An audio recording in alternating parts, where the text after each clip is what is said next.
doy realmente gracias al Señor porque es un privilegio cuando nosotros estudiamos una porción de las Escrituras y cuando la estudiamos, creo que todos los expositores estarían de acuerdo en decir, Dios nos habló primero a nosotros. Y cuando nosotros vemos y estudiamos un pasaje para enseñarlo, nosotros también decimos, wow, no tenía presente esto, no había caído en cuenta en esto, tengo que predicarme eso primeramente a mí. Y hemos estado en 4 plenarias y 2 talleres, y espero que usted, al igual que yo, podamos reconocer la bendición que hay en abrir las Escrituras y ver lo que Dios dice para cada uno de nosotros en las Escrituras. Y quiero iniciar comentando o citando unas palabras de Arthur W. Pink, que habla acerca de la aplicación de la realidad de la soberanía de Dios. Aplicación de la realidad de la soberanía de Dios. Y él dice, toda verdad que nos es revelada en la palabra de Dios está allí no solo para nuestra información. Y muchos de nosotros lo que hemos hecho en este lugar es recibir información, sino también para nuestra inspiración. ¿Y cómo vamos a entender aquí el término inspiración? Motivación.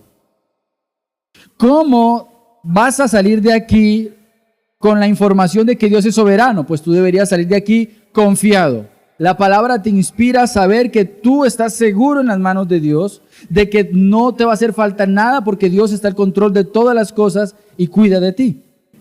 O sea, el saber que Dios es soberano nos motiva o nos inspira. Y la Biblia nos ha sido dada, dice él, no para gratificar una curiosidad ociosa. Y aquí quiero marcar un punto importante.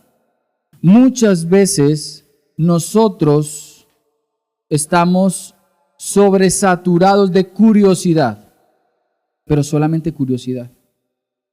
Solamente curiosidad. Y debemos entender que la Biblia no fue pensada y no nos ha sido dada para alimentar la curiosidad, sino para ser edificados, cada uno de nosotros. Edificados. Que nuestras almas sean edificadas en la verdad. Para la promoción de una vida recta. Y la rectitud aquí no la debemos entender solamente en términos morales, sino que la rectitud debemos entenderla en cuanto a nosotros, en que caminamos como Dios quiere que caminemos, obedeciendo a Dios, confiando en Dios en todas las cosas que tengamos que enfrentar. Aquí podemos decir aleluya, gloria a Dios, cuando están hablando de que Dios es soberano en el sufrimiento. Pero ¿estás caminando recto en medio del sufrimiento? Aquí podemos decir aleluya, gloria a Dios, cuando nos dicen, sí, la providencia de Dios es la que nos sostiene y Dios va a proveer, así solamente tengas 1,000 pesos en el bolsillo y la nevera vacía. Pero ¿y qué pasa cuando tienes 5,000 pesos en tu bolsillo y no hay nada en la nevera? La vida recta del cristiano en conformidad con una verdad es poner en práctica lo que hemos aprendido, a confiar en Dios. Es revelada para traer en sujeción nuestros corazones rebeldes. Cuando la palabra se presenta ante nosotros, una de las formas como usted y yo respondemos, y posiblemente esto que dice Pin aquí da respuesta a una de las preguntas que hicieron, ¿cómo es que nosotros, o qué implicación tiene el saber que Dios es justo, recto, ¿cierto? Bueno, ¿qué implicación tiene? Que debemos hacer o debemos recordar que nuestros corazones son rebeldes y tenemos que sujetarlos a la verdad de Dios. Y cierro esta cita de Arthur W. Pink. Entonces, hemos llegado a nuestra sesión final y la última sesión la hemos titulado La soberanía de Dios y la economía del cristiano. La soberanía de Dios y la economía del cristiano. Y vamos a ir desarrollando 3 pasos o 3 momentos en esta sesión. Y antes de iniciar, entonces vamos a orar y vamos a poner en manos del Señor esta última exposición para que Él sea hablando a nuestras vidas, para que sea Dios hablando a nuestros corazones. Señor, gracias te damos porque no solamente permitiste esta conferencia, no solamente has traído a los expositores con bien, no solamente has preparado nuestros corazones, has suplido a nuestras necesidades, sino que sabemos que también todavía puedes romper el corazón más duro, abrir la mente más cerrada,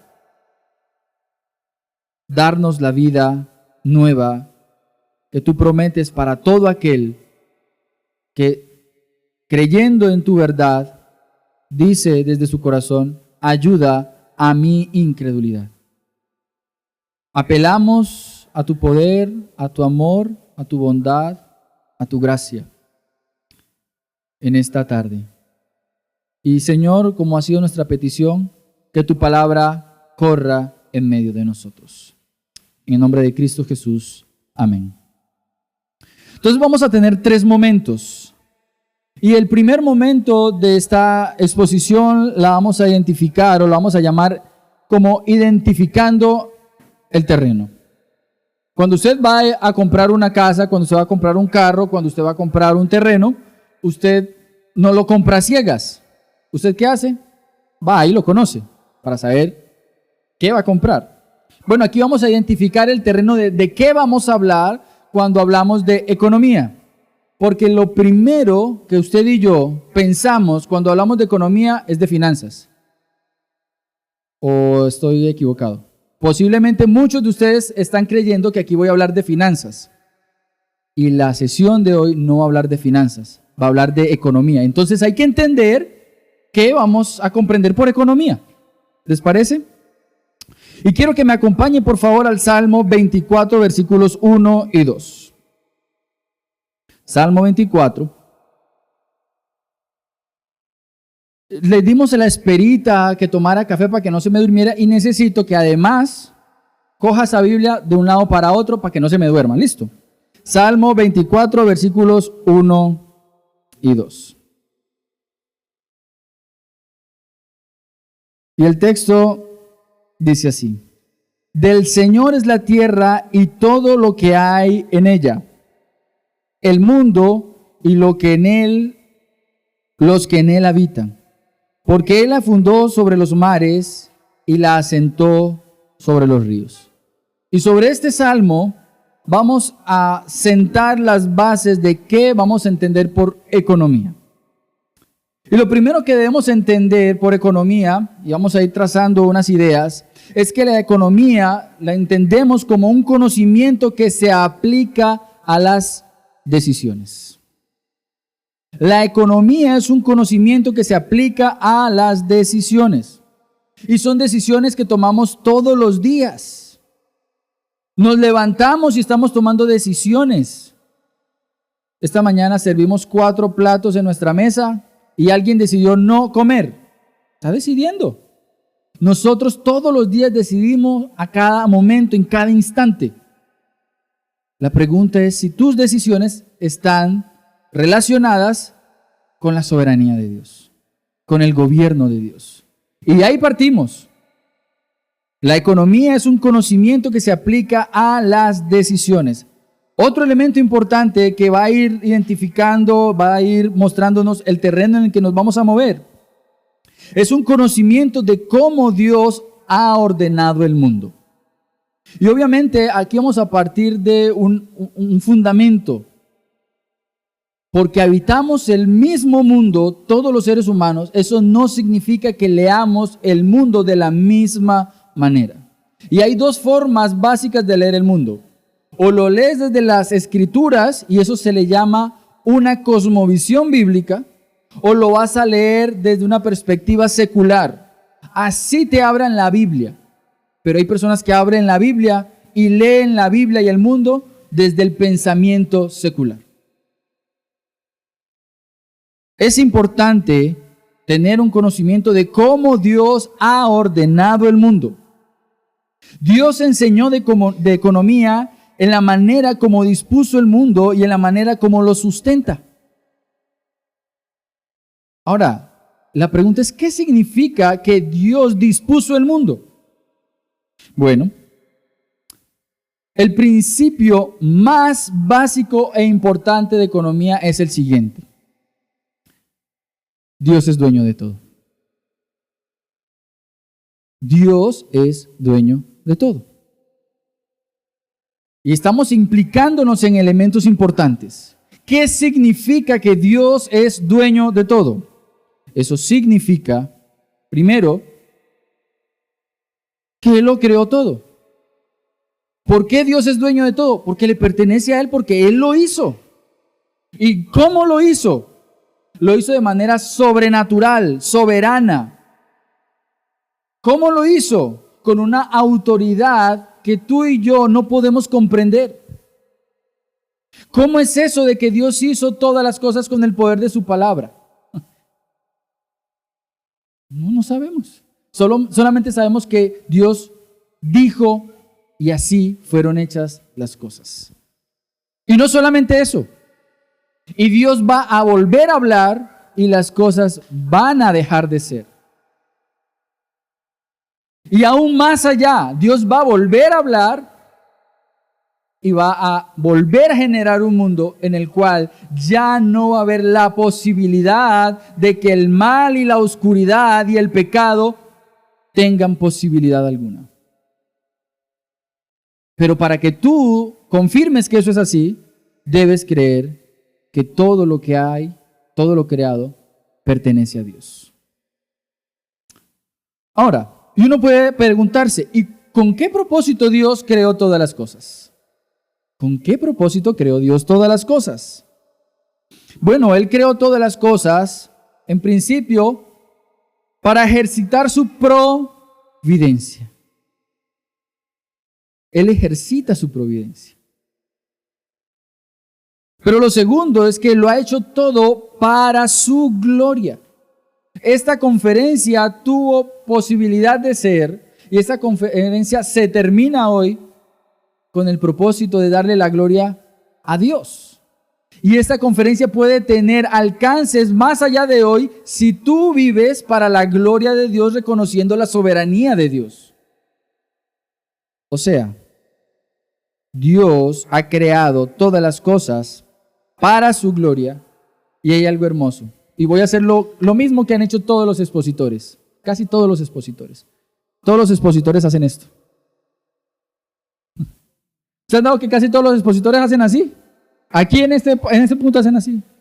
Dios hizo todo para su gloria y para que los que aman a Dios, todas las cosas les ayuden a bien. Ese es el propósito de la creación. Que aquellos que han creído en Dios, confiando en Dios, vivan para Dios, sean transformados a la gloria de Cristo hasta que alcancen una estatura que sea digna. Y eso no lo vamos a encontrar en este mundo, pero Dios nos lleva en esa santificación. Y tú dirás, pero estás hablando de economía. ¿Qué haces hablando de santificación? Bueno, vamos para allá, ¿cierto? Es importante reconocer, además, que hay leyes económicas en el mundo. Hay leyes económicas en el mundo. Y una que no podemos olvidar es que siempre se trabaja con recursos limitados. Por lo tanto, si eso es un principio de la economía, una ley de la economía, es necesario entender que todo aquel que quiera ejecutar o practicar la economía debe ser buen administrador. Buen administrador. Dios fue excelente administrador. Dios es administrador. Y administra los tiempos y los recursos. Y a cada uno de nosotros nos ha dado dones y talentos para que también lo pongamos al servicio de los hermanos. Pero el que está obrando en medio de nosotros es Dios. Dios nos ha dado un ejemplo de cómo es esa administración. Y sí que se la ha jugado con nosotros, porque si hay un ejemplo de lo limitado que algo puede ser, es el mismo ser humano. Y usted y yo tenemos que aprender que los recursos son limitados y por lo tanto tenemos que aprender a administrar. Aparte de eso, encontramos que la economía está relacionada con lo moral. ¿Qué tiene de malo gastar de más? ¿Qué tiene de malo no hacer algo? ¿Qué tiene de malo ejecutar algo o usar un tiempo que de pronto parece insignificante? Ay, voy a verme otra serie, voy a caminar más, voy a hablar con una persona de cosas insignificantes. Las decisiones hacen parte de las acciones y toda acción hace parte o está enmarcado dentro de un terreno moral. Por lo tanto, la economía está relacionada con la moralidad. Y la moralidad tiene que ver con aquello que es justo, correcto, bueno o malo.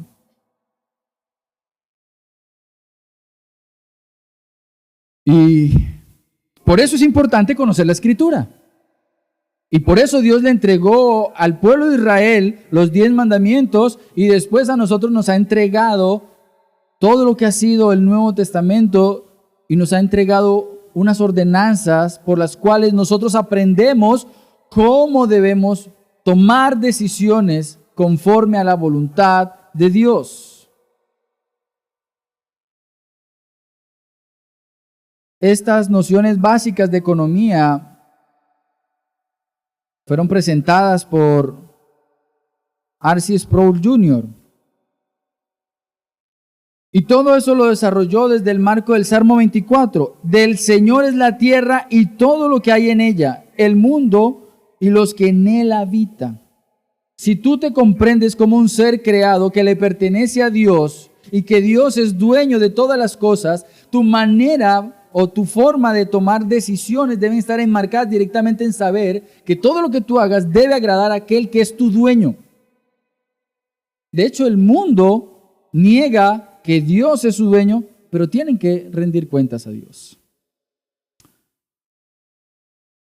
Acabamos de enmarcar nuestro terreno. ¿De qué vamos a hablar? Bueno, vamos a hablar de las decisiones. Vamos a hablar de esas decisiones que nos llevan a movernos en ámbitos de acción cotidianas y que debemos evaluar si agradan o no a Dios. Y de eso es lo que trata la exposición de esta mañana, de esta tarde. Ahora, vamos a pasar al Salmo 127. Y lo que resta de nuestro estudio lo vamos a evaluar a partir del Salmo 127.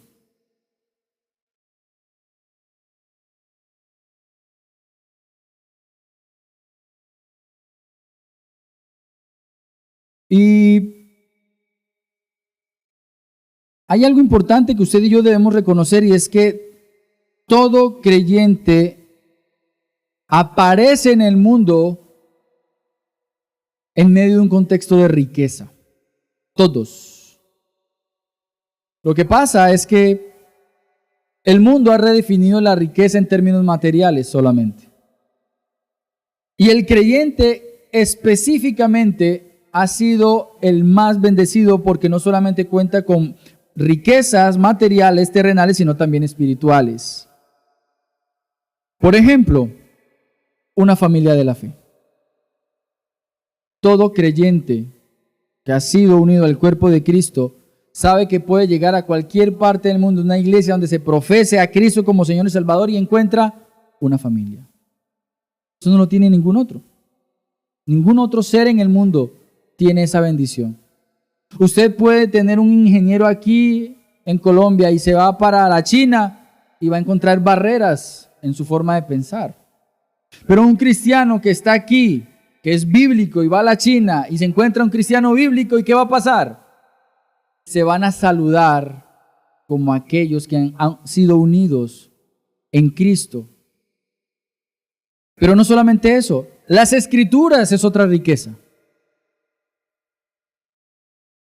Toda una escritura por estudiar y conocer. Unos dones para poner al servicio de la iglesia. Una verdad para compartir. ¿Será que no administramos cosas?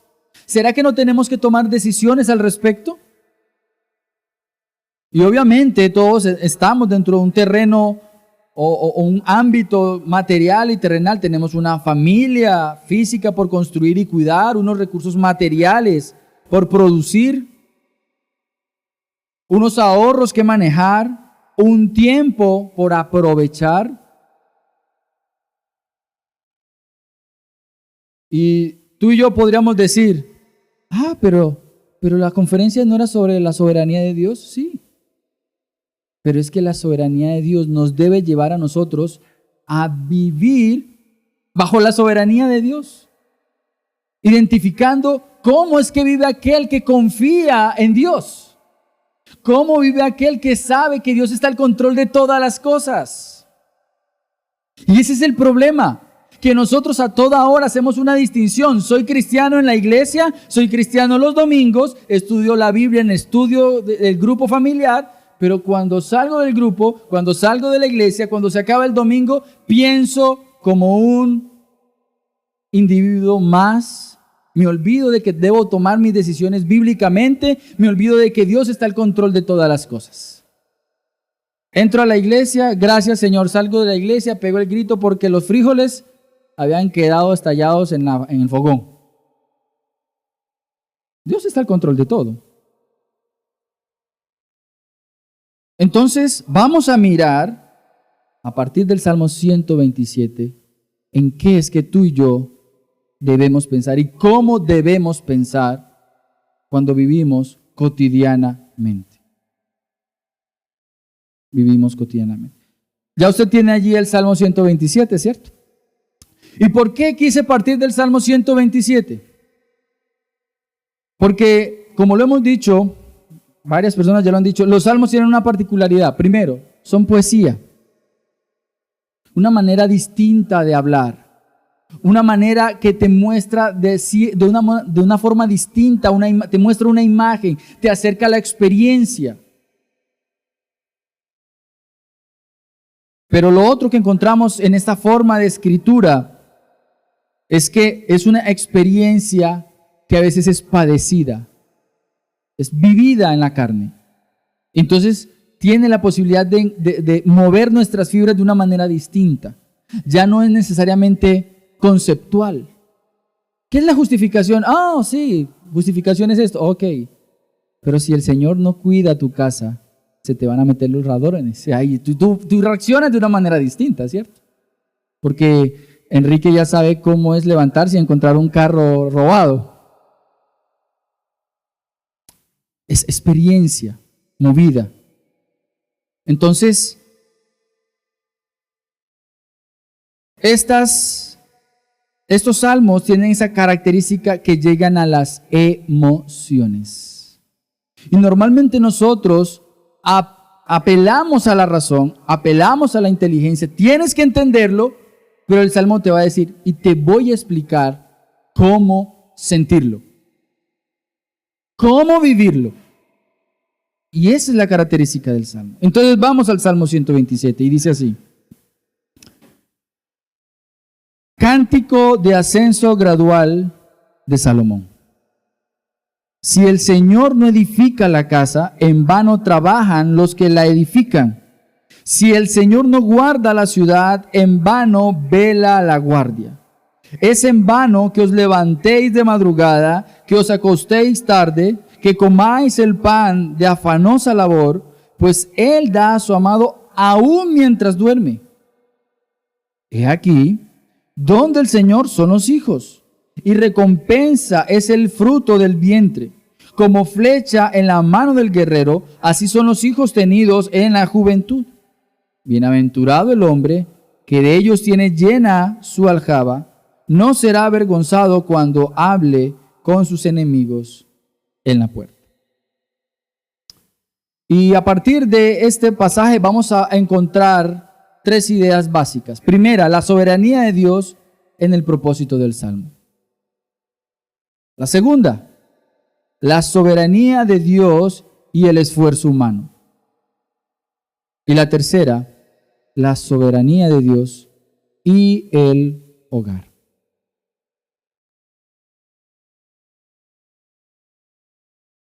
No quiero que olvide esto.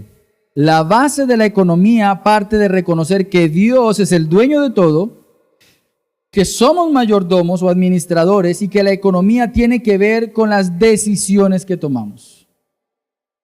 Entonces, la soberanía de Dios en el propósito del Salmo. Resulta que en los Salmos encontramos varios tipos o varios propósitos o varias temáticas. Y este Salmo dice al inicio que es un cántico de ascenso gradual. Eran escritos cantos, poemas que se escribían con el propósito de que el pueblo de Dios que iba de ciertos lugares en Israel, no todos vivían en Jerusalén, algunos tenían que venir desde el norte, otros que tenían que subir desde el sur, pero todos tenían que cumplir un mandato y era ir a adorar al templo. Y en ese camino hacia el templo, ellos no iban con el propósito de hacer negocios, no iban pensando si les iban a robar la vaca, el cordero, si se les iba a acabar el agua, si los cogía el invierno, no. Ellos cantaban unos cánticos. ¿Qué propósito tenía cantar los cánticos? Preparar sus corazones para adorar a Dios. Preparar sus corazones para adorar a Dios. Ellos llegaban preparados por medio de estos cánticos. Y por eso es que empecé por ese punto, la soberanía de Dios en el propósito del Salmo. Aquí vemos lo hermoso del carácter soberano de Dios en el propósito del Salmo. Nos muestra lo importante que es preparar nuestro corazón para adorar. Pero estamos hablando de economía. ¿Qué tipo de economía? La cotidiana. ¿Tú preparas tu corazón para adorar a Dios? No, parece ser que tú y yo estamos preparados para renegar de Dios. Parece que tú y yo estamos preparados es para dudar de Dios, para poner en cuestión la bondad de Dios. Pero el Salmo te está diciendo desde el inicio, prepárate para adorar a Dios. Cuida tu corazón de llenarlo de cosas que no corresponden a alguien que dice conocer a un Dios soberano y confiar en un Dios soberano. Eran corazones que llegaban preparados para adorar, para alabar y para presentarse delante de Dios con acción de gracias. Por lo tanto, saber que Dios es soberano nos debe impulsar a ojo con esto, estamos hablando de decisiones. Saber que Dios es soberano nos debe impulsar a tomar la decisión de prepararnos para adorar. ¿Sabes que Dios es soberano? Prepárate. Viene un momento difícil, prepárate para que Dios te muestre qué significa su soberanía en tu vida día tras día. Y cuando te dejes enrollar por la grandeza de Dios, lo primero que tienen que salir de tus labios es una adoración a Dios. Pero lo segundo que notamos en este inicio del Salmo es ese carácter sapiencial. Es sabio pensar como el Salmo nos muestra pensar. Es escrito por Salomón. Tiene una estructura muy particular. Hay una comparación en este Salmo. Hay algo que tú y yo tenemos que aprender a ver en este Salmo. Hay sabiduría en este Salmo. Y no estoy diciendo inteligencia, estoy diciendo sabiduría. ¿Qué entender por sabiduría bíblicamente? Bueno, Proverbios 1:7 dice que el principio de la sabiduría es el temor a Jehová. El temor es aquel que vive rectamente delante de Dios conforme a los principios que Dios ha determinado que son sabios para el hombre. Pero hay algo más. En Proverbios capítulo 2 versículos 1 al 6 encontramos algo hermoso. tú no te vuelves sabio sentado en una silla mirando al cielo. Y vamos al a Proverbios capítulo 2. Yo creo que muchos aquí quisieran ser sabios, ¿cierto? Les voy a dar la clave para que usted sea un hombre sabio.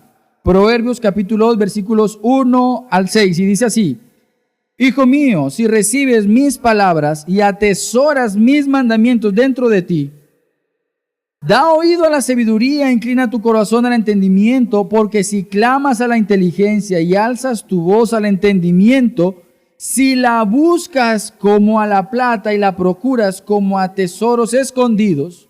Y si tú te das cuenta, aquí lo que encontramos es la actitud de aquel que le dicen, ojo con esto, si inviertes 100,000, te ganas 3 millones de pesos. ¿Qué hace la persona cuando escucha eso? Busca 100,000 y espera ¿qué? Los 3 millones. La palabra de Dios te está diciendo algo. ¿Quieres ser sabio? Búscala y vas a ser sabio. Búscala. Pero es que no la puedes buscar en donde no está. O sea, no vas a encontrar la sabiduría en un lugar donde no está. No puedes encontrar diamantes, no sé, pues en el cielo, en la nube. No. Tienes que excavar hondo, profundo. Tienes que excavar profundo. Tienes que dedicarle tiempo a la palabra de Dios. Y cuando haces eso, cuando atiendes al mandamiento, cuando la buscas, versículo 5, entonces entenderás el temor del Señor y descubrirás el conocimiento de Dios. Fuera de la Escritura no hay sabiduría. ¿Quieres ser sabio? Busca en la Escritura. Y el que busca, encuentra. Por lo tanto, los sabios son aquellos que disponen su corazón para agradar, adorar y rendir su voluntad a Dios. Porque de eso trata el temor a Jehová. Rendirnos a la voluntad de Jehová. La palabra de Dios no tiene otra cosa que su voluntad. Y tú te vas a llenar de la palabra de Dios para que tu mente sea como la de Cristo. Y es allí entonces donde encontramos la soberanía de Dios en este salmo. Dios escribió este salmo con el propósito de que aprendiéramos a rendir nuestros corazones para adorar, y solamente vamos a adorar si somos sabios. Y la invitación de este salmo es a que seamos sabios. Pero pasamos a nuestro segundo punto aquí, la soberanía de Dios y el esfuerzo humano. El esfuerzo humano. Y lo interesante aquí está en que el versículo 1 y 2 nos muestran una verdad que muchos desean negar. Ojo con esto. Muchos desean negar la realidad del versículo 1 y 2 del Salmo 127. ¿Por qué? Porque muchos enseñan que el éxito y los logros humanos son la clave para el bienestar. ¿Quieres estar bien? Sé exitoso. Escala peldaños. Chévere. Parece lógico. Pero hay cosas en el mundo que no funcionan bajo la lógica. El Salmo 127 te dice que esa lógica no es totalmente acorde con lo que Dios piensa. En este mundo encontramos que la lógica es cada vez todo más rápido, comunicación más rápida. De hecho, yo creo que Ricardo ya llegó a Pereira. Está en un avión y llegó rapidísimo. Todo es más rápido. Y para que nosotros alcancemos esa dinámica de la velocidad y de la rapidez, tenemos que liberarnos de cosas que sean ¿qué? Cosas que sean inútiles. Entonces yo digo, uy, esto es inútil, no me sirve, lo sacas. Uy, esto también es inútil, lo sacas. Tienes que leer la palabra, uy, me parece que no es tan útil, lo sacas. Tienes que aprender a orar, uy, pero es que dedicar tiempo a la oración a alguien que no veo, me parece inútil. ¿Qué hago? Lo quito. Y resulta que la palabra de Dios nos dice todo lo contrario. Pensar en Dios es útil. Orar a Dios es útil. Y cuando usted va entonces al Salmo 127, mire lo que dice el versículo 1 y 2. Si el Señor no edifica la casa, en vano trabajan los que la edifican. Si el Señor no guarda la ciudad, en vano vela la guardia. En vano que os levantéis de madrugada y que os acostéis tarde. ¿Cuál es la palabra que llama nuestra atención? Lo vano. Lo vano. Lo inútil. Es vano, es inútil que hagas cosas. La palabra vano, es de donde sacamos el término vanidad. Lo que es inútil. Pero lo interesante es que en el original, ese término vano es más amplio todavía.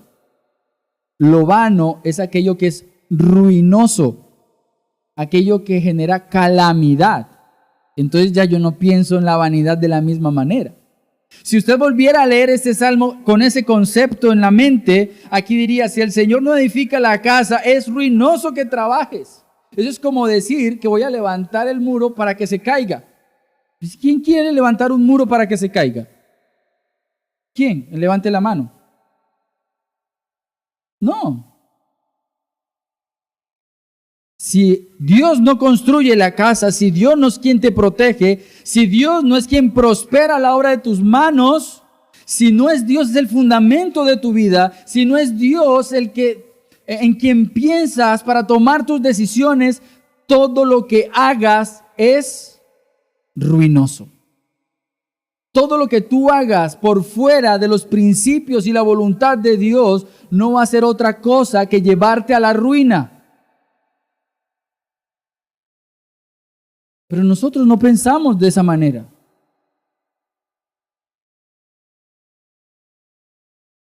Muchas veces solamente pensamos en Dios en términos de lo que a mí me parece que es bueno y lo otro lo hago en mis fuerzas. No. Todo lo que hagas en tus fuerzas, está diciendo el Salmo, no es provechoso, sino por el contrario, ruinoso. Es calamidad. ¿Quieres entender calamidad?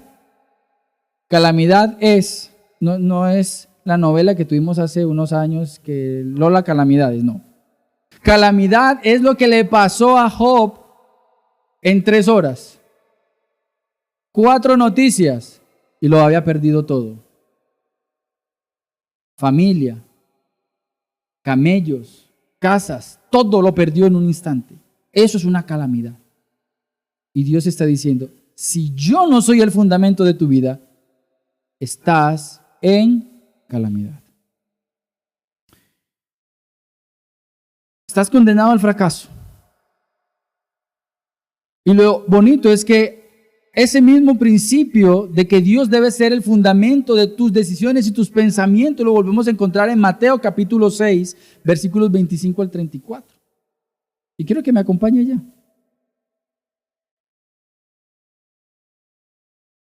¿Cómo debes pensar en todo lo que está relacionado con tu vida, con tus decisiones? Mateo 6, versículos 25 en adelante.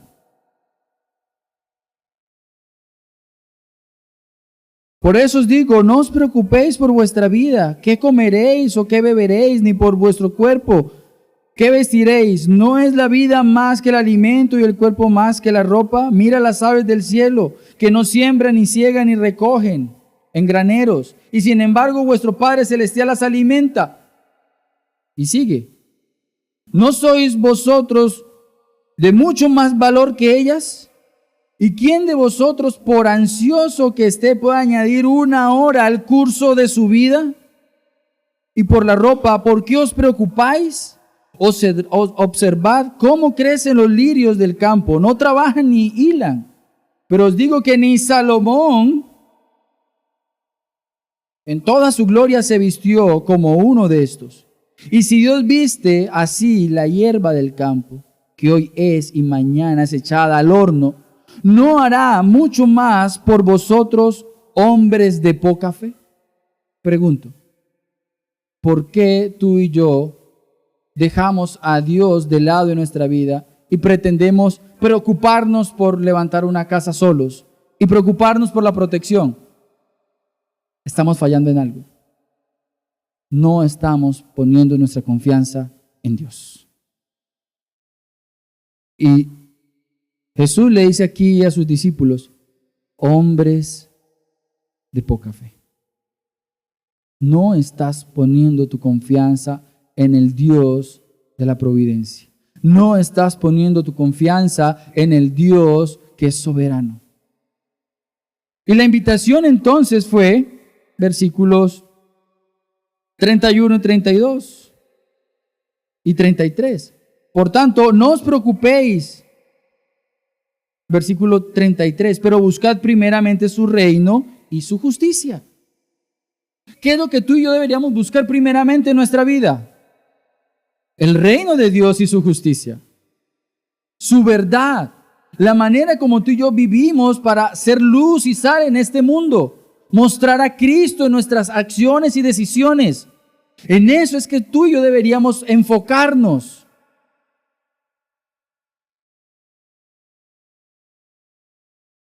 Si no nos preocupamos por nuestras propias cosas, ¿quién lo hará entonces? Es la pregunta. Y es lo que normalmente dicen, bueno hermano, sí, pues sí, el Señor me sustenta. Pero ¿y entonces quién se preocupa por mis cosas? Versículo 29. Pero os digo que ni Salomón con toda su gloria se vistió como uno de estos. Y si Dios viste a la hierba del campo, que hoy es y mañana es echada al horno, ¿no hará mucho más por vosotros? ¿Quién se preocupa por tus cosas? ¿Quién conoce más nuestras necesidades? ¿Quién conoce nuestro mañana? Ni tú ni yo conocemos el mañana. Tú tienes planes, tus planes no son el mañana. Pregúntenle a los coordinadores de la conferencia lo que teníamos planeado. Teníamos planeado terminar a las 5.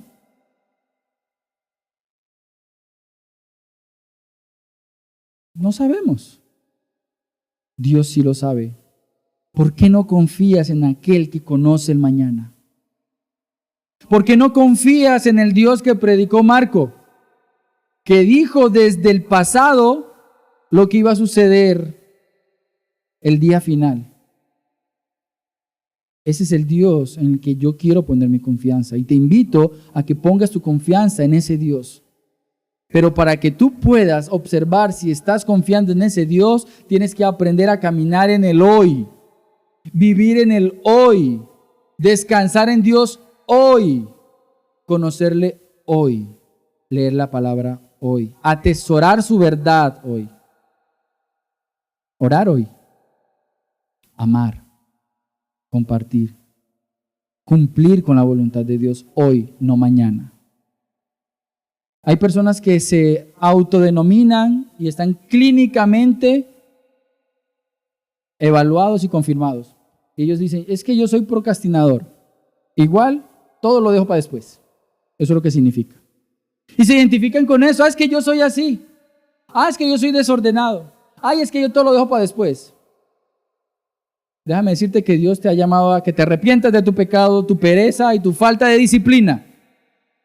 Y sé buen administrador. Aplica la economía bíblica, toma decisiones y cúmplelas, porque a Dios le placen hombres y mujeres que se centren en lo que la palabra de Dios dice. Sí, sí, no, no, obedecer, usar bien el tiempo, hacer todas las cosas para la voluntad, para la gloria de Dios.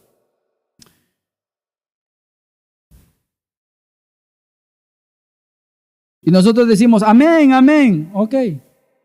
¿Cuántos aquí han perdido una noche de sueño por estar preocupados? Aquí nadie se preocupa, ¿cierto? Todos duermen parejito. Duermen como bebés. Por eso tienen esas ojeras bien grandes.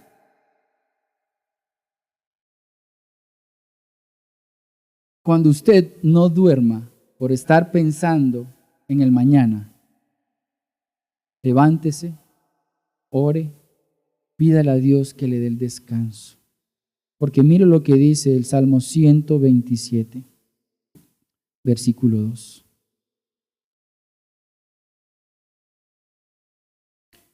Pues Él da a su amado aún mientras duerme. El hombre que confía en Dios sabe que Dios es el que está al control de su vida y de sus necesidades. Y miren lo que dice este salmo, es hermoso. Tú estás preocupado por el mañana y Dios ya estaba enterado de lo que tú estás necesitando. Y mientras tú duermes, Dios está obrando para que tú recibas eso que necesitas.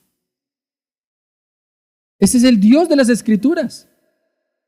Moisés estaba temblando entre el mar rojo y el ejército del faraón. Aquí vamos a morir, y el pueblo le dice, aquí vamos a morir. Moisés no tenía la solución. Moisés no sabía qué iba a pasar más allá del río o más allá del ejército. Él solamente veía muerte. ¿Y sabes qué hizo Dios? Lo impensable. No lo imposible, lo impensable para el hombre. Abrir un mar, pasar en seco. Y con ese mismo mar que abrió, destruyó al enemigo. Iglesia, hermanos, ustedes y yo tenemos que aprender a confiar en Dios, en nuestro diario vivir. El Dios de las Escrituras es el Dios que se predica, pero también que se vive.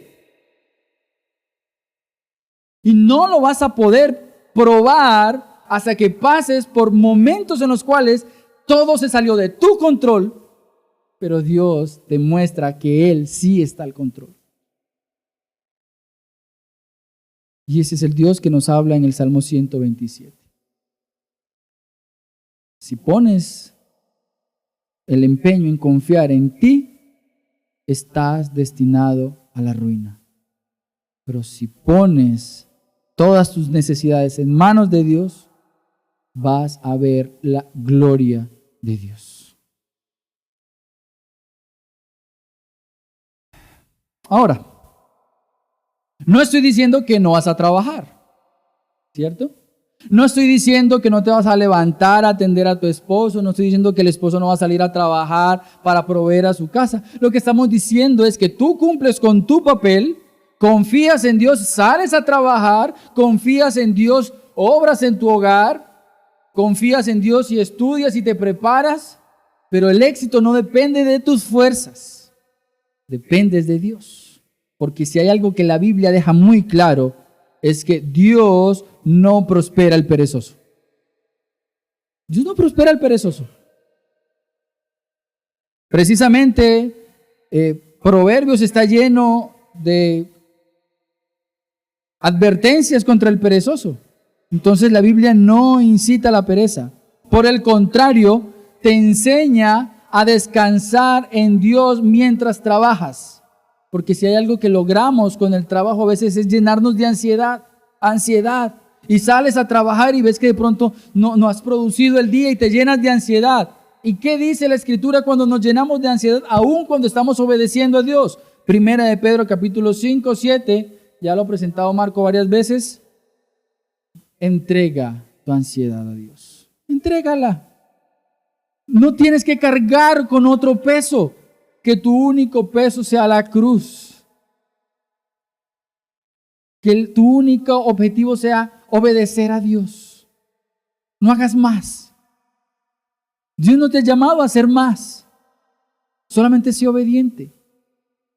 Yo siempre le he enseñado al grupo de mujeres, cuando he tenido la oportunidad de enseñar y discipular, el camino más corto a la felicidad es la obediencia. ¿Por qué no obedecemos a Dios? Parece que el camino más difícil es la obediencia, sí, pero es el más corto. Es el más corto. ¿Por qué nos gustan los caminos largos? ¿Por qué nos gustan los caminos tortuosos? Porque somos necios. Confiamos en nuestra propia opinión en vez de confiar en la sabiduría de Dios. Y sobre esto quiero que considere algunos puntos. ¿Qué gana el hombre al preocuparse por aquellas cosas que se le salen de sus posibilidades? ¿Qué ganas con preocuparte por eso que se sale de tu control? Si se salió de tu control, entrégalo a Dios. ¿Es mi práctica cotidiana entregar todos nuestros asuntos en las manos de Dios? ¿Oras? Pero no una oración religiosa, sino como aquel que aun cuando está dudando de la bondad de Dios, le dice a Dios, ayúdame en mi incredulidad, que normalmente es nuestro primer problema. ¿Proyectamos nuestros planes y metas en conformidad a la voluntad de Dios? Puedes soñar, puedes planear, sí, pero ¿cómo lo haces? ¿Qué planeas? ¿Endeudarte? Eso va en contra de la voluntad de Dios. ¿Montar un casino porque da plata? No, planea conociendo la voluntad de Dios. Planea conociendo la voluntad de Dios. ¿Es nuestro propósito obedecer a Dios en los principios morales, financieros y relacionales? ¿Sabes lo que Dios dice en cuanto a cómo debes actuar? ¿Sabes qué dice Dios acerca de cómo administrar los recursos que Dios te ha dado? ¿Sabes qué es lo que Dios dice en cómo relacionarte con los demás? Eso es economía, eso son decisiones. Dios ha dicho que hagas, ama al otro. Pero nosotros lo que leemos muchas veces es, busca que el otro te ame. No, ama tú. Nosotros estamos esperando que las personas nos den. ¿Y la Biblia qué dice? Da. Estamos esperando que las personas nos traten bien, lo moral, lo bueno. Estamos escuchando a toda hora lo que el mundo dice sobre lo que es bueno. ¿Sabe por dónde va esa lógica de lo que el mundo dice que es bueno? Los hombres no son hombres, las mujeres no son mujeres. El bebé de 2 años todavía no es un ser humano. Por eso están proyectando leyes internacionales para matar a personas humanas que todavía no alcancen los 2 años de edad. Eso es lo que el mundo está diciendo que es bueno. Y si tú no te alineas a la palabra de Dios, en menos de lo que llega la noche hoy, estarás pensando y actuando igual que ellos.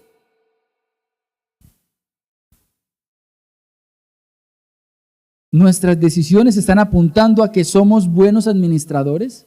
Es un buen momento para pensar. Deberíamos hacer un minuto de silencio para meditar en esto.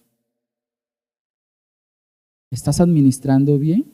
¿Eres un buen administrador? Pero el Salmo no se queda allí. Mira lo que está diciendo el texto. El texto en los primeros 2 versículos está diciendo lo que es ruinoso. Es ruinoso trabajar sin Dios. Es ruinoso, ¿qué más? Cuidar sin Dios. Es ruinoso esforzarnos sin Dios. Pero por el contrario, el versículo 3 al 5 nos dice lo que Dios considera que es bendición y que el mundo está diciendo que no es bendición. La familia. ¿En qué debes enfocar tu esfuerzo bíblicamente? ¿En qué? Versículo 3. He aquí, don del Señor son los hijos y recompensa es el fruto del vientre. Como flechas en la mano del guerrero, así son los hijos tenidos en la juventud. Y muchas madres y muchas abuelas están diciéndole a sus hijas, todavía no tenga hijos. No se llene de eso, eso estorba. El Señor dice que es bendición y ¿qué está diciendo el mundo? Que no lo es. El mundo te está diciendo, ¿para qué te vas a casar? Invierte tu tiempo y tu riqueza en ti, en tus placeres, viajas, conoces. Endeúdate, te está diciendo el mundo. ¿Estás trabajando? Sí. ¿Cuántos años tienes? 22. ¿Tienes tarjeta de crédito? Sí. Te ofrecemos el mundo. Ve y endeúdate. ¿Y Dios qué te está diciendo? Don del Señor son los hijos y recompensa es el fruto del vientre. Dios le está diciendo a las personas cristianas, el esfuerzo que Dios bendice es aquel del que se une en matrimonio y desea propagar, promover generaciones santas, generaciones piadosas. Pero la iglesia hoy, bueno, yo no sé si decir la iglesia, muchas congregaciones hoy predican es mundo. En vez de promover la familia, están promoviendo el egoísmo.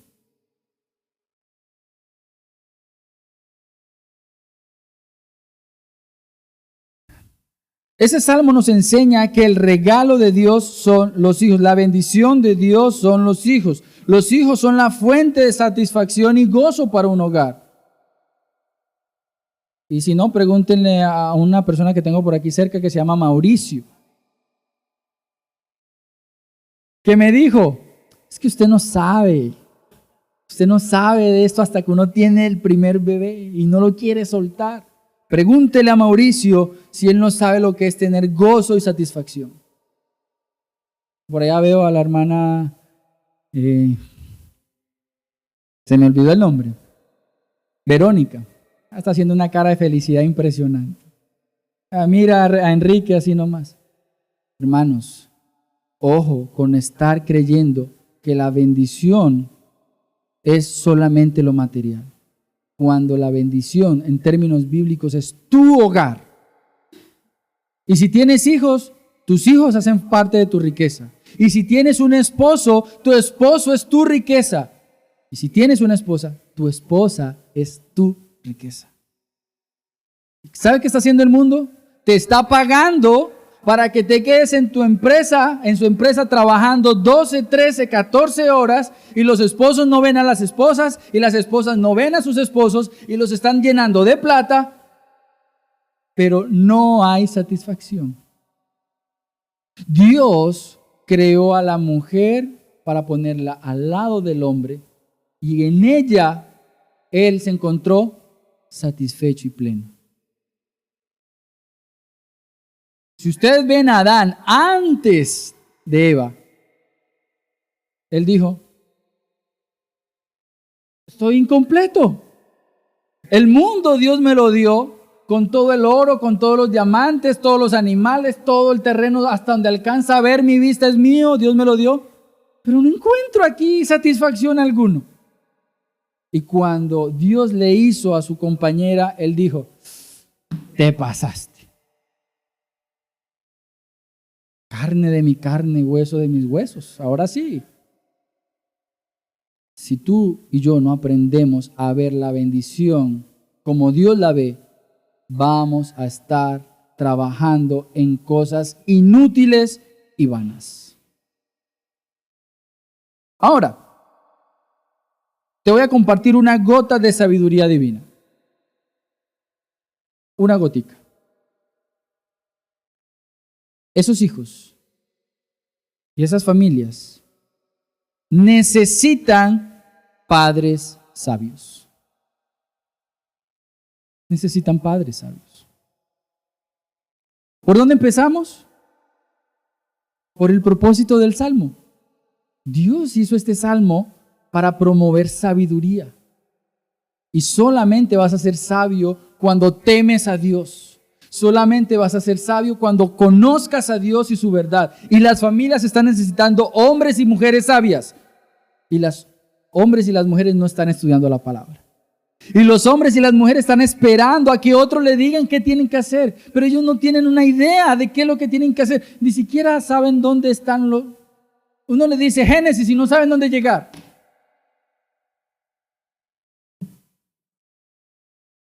Tienes que evaluarte qué está pasando contigo, de qué está lleno tu mente. ¿Está llena de Netflix? Porque ya hoy hablamos de Netflix, ya no hablamos ni siquiera de Facebook, ¿cierto? Ya la gente está en Netflix, está en Instagram. Por ahí nosotros promoviendo los videos de la conferencia y alguien escribió al final en los comentarios, y no tienen redes sociales. Claro, porque nuestra conferencia la empezamos a mover por todas las redes sociales que creímos convenientes.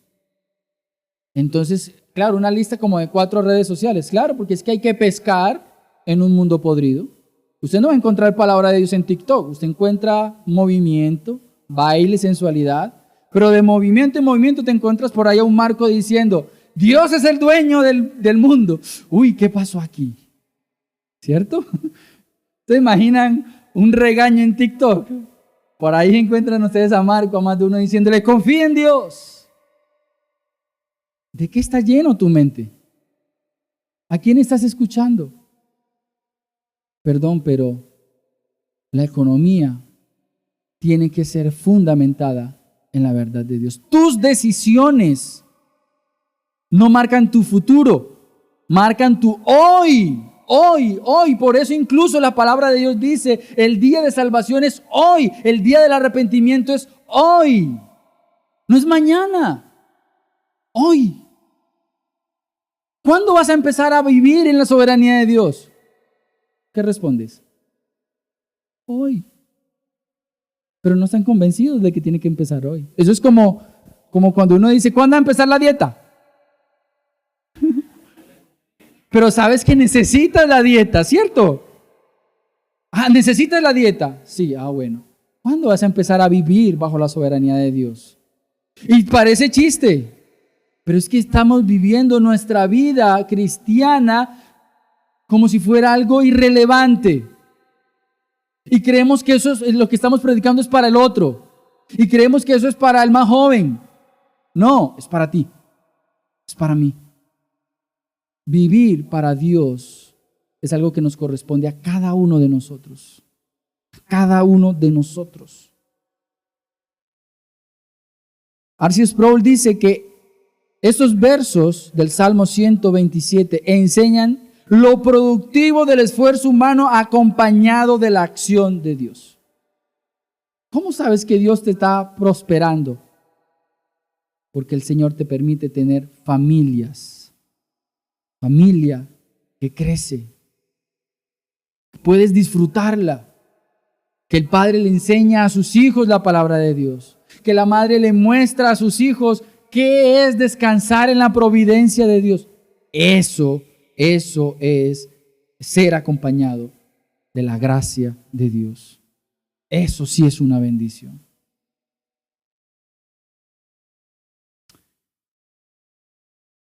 Impresionantemente ese salmo, al hablar de las bendiciones, no hace referencia a la abundancia de riqueza.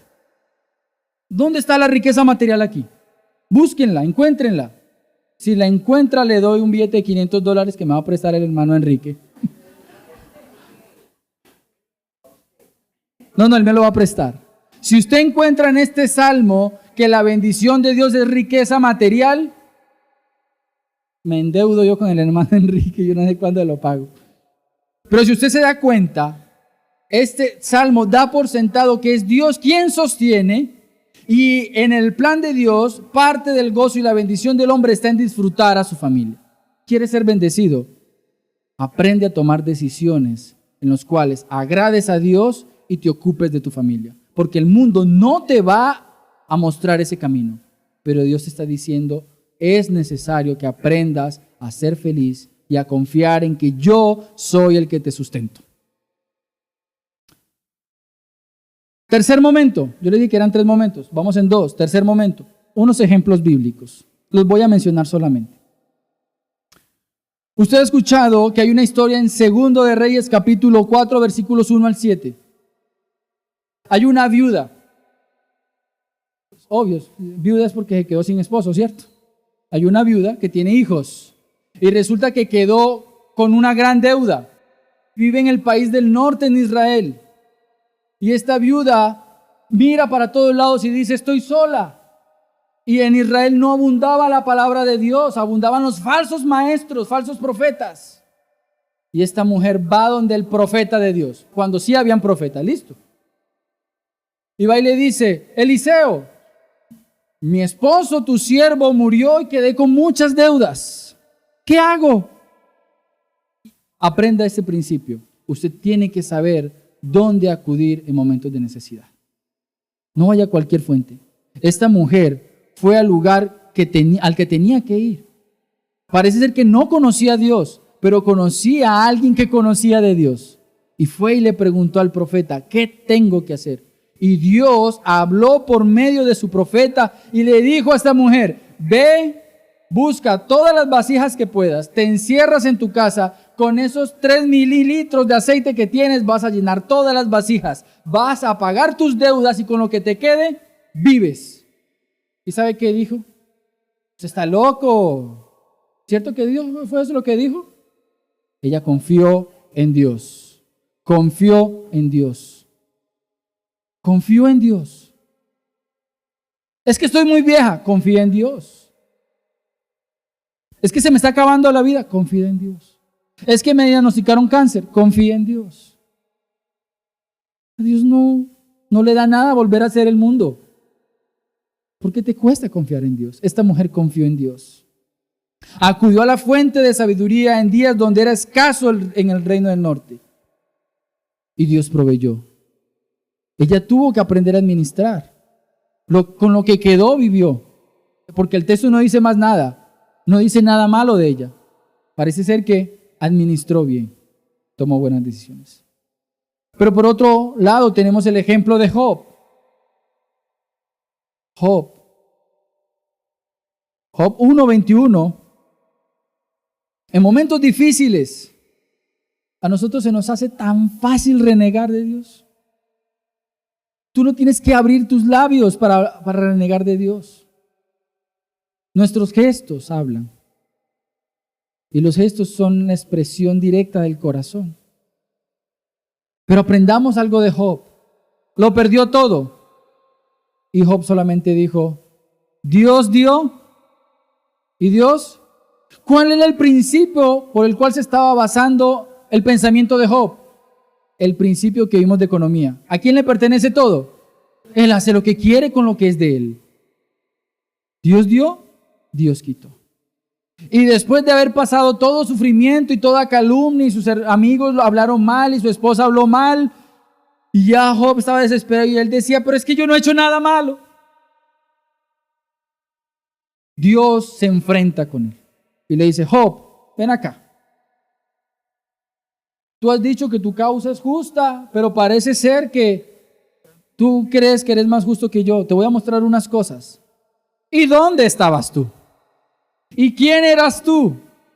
Y hizo de un Job que estaba allí golpeado y ensimismado de alguna manera por todos los ataques.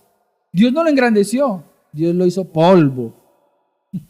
Cuando tú y yo vamos a la palabra de Dios, ¿sabes qué hace Dios con nuestro orgullo? Nos vuelve polvo, porque somos orgullosos. Pero cuando Dios nos hace polvo, es cuando empezamos a comprender quién es Dios. Y es allí cuando Job, en el capítulo 42, versículos 5 y 6, dice, no te conocía, pero ahora te veo. Ahora te veo. Ahora te veo. Estas no fueron las palabras de Job después de haber sido restaurado. Estas fueron las palabras de Dios cuando todavía estaba perdido en su total miseria. Y solo cuando Job reconoce eso, Dios lo bendice. Pero ¿sabes qué? Dios no está obligado ni a bendecirnos, ni a restaurarnos. Dios simplemente nos sustenta. Punto. ¿Cómo te quiere tener? No sé. Pero si tú confías en Dios, Dios te va a mostrar quién es Él. Y créeme, eso va a ser más que suficiente. ¿Qué aprendemos de esto entonces? Para terminar. Usted y yo debemos aprender a temer. Un temor piadoso. Principio de la sabiduría, temor a Jehová. Usted y yo debemos aprender a tener un temor piadoso. O sea, sabiduría aplicada. Usted y yo debemos aprender obediencia. Obediencia. Tanto que nos hablan de Hebreos 11. La galería de la fe. Amén. ¿Acaso Abraham poseyó la tierra prometida? Ninguno de esa lista vio la promesa. Pero caminaron confiados en que era una verdad. ¿Y saben qué? Fue una verdad y es una verdad. Eso es fe. La fe es aquella que obedece. Una fe sin obediencia no es fe. No es fe. Si no estás obedeciendo, no tienes fe. ¿Estás obedeciendo? Tú sabrás cómo estás viviendo. ¿Qué más aprendemos? Conformidad total. Conformidad total. ¿Qué significa esto? Aprendamos a ser como Job. No es conformismo, no. Se trata de saber que Dios está obrando para bien. Si estás pasando por un momento de dificultad, de dolor, Señor, me duele mi rodilla, no aguanto mi rodilla, pero tú tienes el control de mí. Entrégate a las manos del Señor. Y debemos aprender a manifestar un agradecimiento y un gozo profundo. Y solamente lo vamos a alcanzar cuando la palabra de Dios habite en tu mente y la atesores. Atesorar la palabra no es repetir un versículo. Por si de pronto alguien cree que saberse un versículo es atesorar la palabra de Dios, no. Atesorar la palabra de Dios es conocerla, meditarla, evaluarse y decirle, Señor, quiero vivir como tu palabra me dice que tengo que vivir. Atesórala, medítala, vuelve y vuelve hasta que sea realidad en tu vida. Y en cuanto a la economía cristiana y la soberanía de Dios, pues aprendamos a gestionar nuestras emociones. Sabemos que las emociones son ¿qué? Fluctuantes. Pero cuando tú descansas en la soberanía de Dios, esas emociones van a estar allí, esperando, aguardando, a alegrarse cuando Dios obre, a reprimirse cuando sabe que no tiene que hablar en contra de Dios. Tus emociones tienen que responder al conocimiento que tienes de Dios. Aprendamos a administrar los bienes que tenemos para la gloria de Dios. Y aprendamos a enfocarnos en la riqueza que Dios nos ha dado. Cuida a tu familia, porque el mundo no te va a enseñar a cuidar a tu familia. Vamos a orar.